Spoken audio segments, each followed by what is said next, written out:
Has anyone made contact? Sir, I'm sorry, could you specify? Has there been any, to your knowledge, any communication with a non-human life form? So the term communication is a bit of a trick word because there's verbal communication like we're having now. The problem is you also have nonverbal communication. And so I would say definitively yes, but from a nonverbal meaning, when a Russian reconnaissance aircraft comes into U.S. airspace, we scramble 2 F-22s, and we are certainly communicating intent and capability. The IAA SETI committee announced today updated rules for evaluating and revealing the detection of extraterrestrial intelligence. A University of Manchester astronomer has led a major international overhaul of the rules that would govern how scientists announce evidence of extraterrestrial intelligence to the world. You've stated that the government is in possession of potentially non-human spacecraft.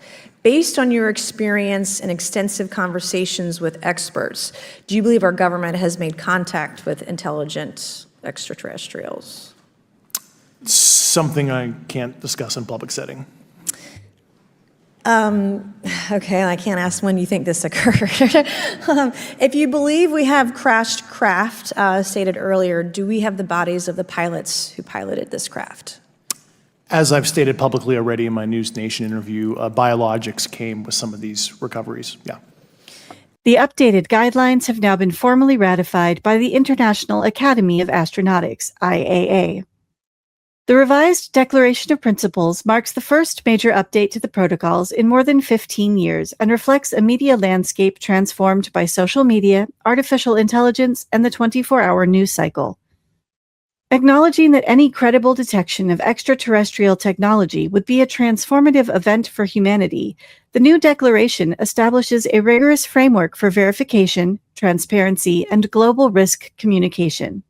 The Navy's officially acknowledged that between 2004 and 2021, 11 near misses occurred involving UAPs that required pilot action and follow-up reports. As a result, in 2019, the Navy established a protocol for pilots to report on their dangerous encounters. We have these things that are being observed over controlled U.S. airspace, and they're not really doing a good job hiding themselves. They're making it pretty obvious they have the ability to even interfere with our nuclear equities and our nuclear readiness. As we have investigated the JFK files as well, that we're learning that that there was a document that was sent between Russia, there was an agreement between Russia and the United States that if they were to see some unidentified objects over sensitive sites, that they would report it to each other. In an era of deepfakes, automated misinformation, and instant global connectivity, a single unverified claim could trigger confusion or panic. These new protocols ensure that scientists maintain the highest standards of evidence before making announcements to the world. And then that report is filed. It goes two places. One, it goes through the operational chain of command, so that operational units are aware of what's being observed, and also to the UAP task force, so that they can take that data, database it, and quite often have individuals from the task force contact the aviator and ask them additional questions if there were things that weren't clear in the report. That then goes into a database where we begin to compare it with other observations that we have, again, comparing for locations, comparing for altitude, speeds, shapes, if any RF emissions were detected from the platform, all of that, so that we can try to reach some conclusions on that. And I would like to just make sure that we message back to all of the operators the importance of their reporting, and the fact that you're about to get a bunch of new requirements that we're issuing through the Joint Staff on all of the data that we're going to need you to save and report back to us. It is invaluable, and we are working to try to take the most advantage of that to learn what it is that we're trying to mitigate. First thing that we're doing is normalizing our reporting, right? We're standardizing our reporting and the requirements associated with that. Guidance from the Joint Staff, I think, goes out maybe this week, maybe next week, that we've been working with them for some months, that does exactly what I just said. It gives them timelines, it gives them requirements, it gives them, here's all the data you have to have. At the heart of the new rules is a reaffirmation of a core scientific principle: extraordinary claims require extraordinary evidence. Under the revised protocols, no public announcement should be made until a signal or artifact has been rigorously authenticated by independent organizations using different instrumentation. We do not shout alien the moment we see a strange blip, Garrett added.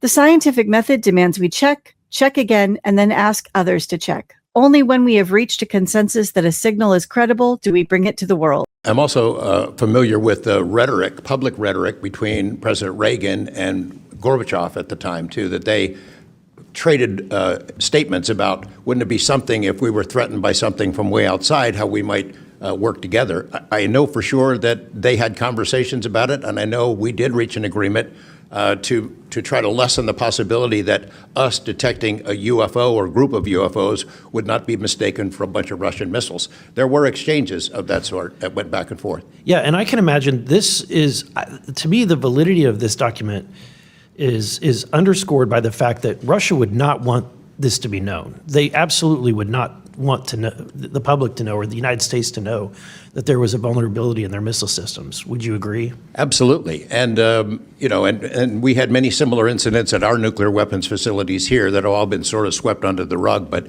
it's pretty scary when you take down 10 missile silos during tense times and you don't have a better explanation for it than it was a special test of security mechanisms or using EMPs, which is a preposterous explanation. And do we need to put out protocol for civilians that may be in that arena, like through FAA? Do you think that would be appropriate and helpful? I think standardized reporting, without a doubt, is key to helping us get to ascertain what some of these are. China has established its own version of a UAP task force, so clearly a number of countries have observations of things in the airspace that they can identify. And do we share data with some, with all? Are they sharing with us? We share data with some, and some share data with us. While the protocols outline how to share news of a discovery, they remain firm on one critical restriction. No reply should be sent.